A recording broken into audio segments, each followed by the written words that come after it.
भिन्नता रहती है, और अभिन्नता जितनी गाढ़ होती है उतना ही माधुर्य प्रकट होता है। इसी को प्रेम रस कहते हैं। भगवान भी इस प्रेम रस के लोभी है। इस प्रेम रस का आस्वादन करने के लिए भगवान ये पूरी सृष्टि की रचना करते हैं, क्योंकि भगवान का अकेले मन नहीं लगता, किसी का भी नहीं लगता। तो इसलिए इन्होंने सृष्टि की रचना की, जिससे कि प्रेम जो है वो प्रकट हो। तो अभिन्नता वही है वास्तव में। दोनों में कोई फर्क नहीं है। आत्मीयता और अभिन्नता एक ही है। आत्मीयता का अर्थ ये है कि जैसे आप है वैसे ही मैं हूँ। ये भगवान जीव को छोटा नहीं मानते हैं। ये तो जीव है जो प्रकृति के वश में होने से ये तुच्छ हो गया। नहीं तो भगवान तो आप देख लो, दो सखा एक पेड़ पे बैठे, ये आता है। तो सखा मानते हैं भगवान। तो भगवान अपने से नीचा बनाना ही नहीं जानते। ये तो भक्त अपनी मर्जी से दास्य भाव स्वीकार करता है, लेकिन भगवान तो किसी को अपना दास बनाना ही नहीं जानते। वो तो सखा बनाते हैं, या माता बनाते हैं, या पिता बनाते हैं, किसी को भी। आप बता दो, भगवान कृष्ण ने किसी को दास बनाया क्या? बता दो। सुदामा को मित्र बनाया, वो तो कहता है मैं आपका दास हूं, लेकिन नहीं, भगवान तो सबको अपने समान ही समझते। जी। तो सुरेश जी, अब क्या भजन? अब जैसे इस घर को अपना मानते हैं, तो हम भगवान को समर्पित कर दिया कि ये आपका है। तो हमने वास्तव में तो अपने आप से ही किया है, लेकिन ये चित्त एक माध्यम है, इसलिए कह दिया कि जिस चित्त से हम संसार का स्मरण करते थे, अब उस चित्त को चित्त सहित ही भगवान के समर्पित हो गए सब कुछ। जी, सब ठीक। जी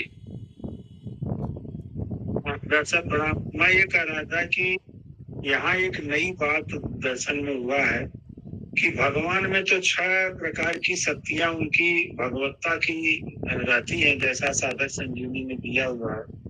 लेकिन यहाँ माधुर्य भाव में कि जो भगवान की ऐश्वर्य शक्ति छिपी रहती है और माधुर्य सर्वोपरि होकर के सामने से लीला करती रहती है, लेकिन जैसे ही भगवान की दृष्टि में जरा सा माधुर्य में कोई दिक्कत हुई, पैदा किया, जैसे ब्रह्मा जी पैदा किए थे, या अन्य किसी असुर के कारण हो जाए, तो ऐश्वर्य शक्ति स्वतः प्रकट हो जाती है। ऐसा नहीं कि एक शक्ति हटे दूसरी आवे, या कहना पड़े, बुलाना पड़े, या स्वयं में याद करना पड़े। नहीं, भगवान की शक्ति अभिन्न है।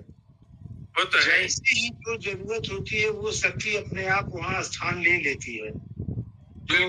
जैसे ब्रह्मा जी वाले के साथ माधुर्य तुरंत खिसक ली और ऐश्वर्य शक्ति भगवान की प्रकट हो गई वहाँ पे। तो भगवान सब कुछ बन गए, तो वो ऐश्वर्य शक्ति से बने हैं, न कि माधुर्य से।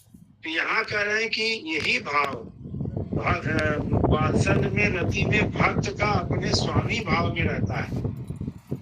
जसोदा माता का और इनका नंद बाबा का, कि भगवान के मालिक हो गए और भगवान होते हुए जीव भाव में चले जाते हैं, कि एक जीव जो है भगवान के स्वरूप हो जाता है, मालिक बन जाता है, और भगवान जीव भाव में चले जाते हैं। देर में बंद किया तो ये कितना प्रेम है आपस का, प्रेम।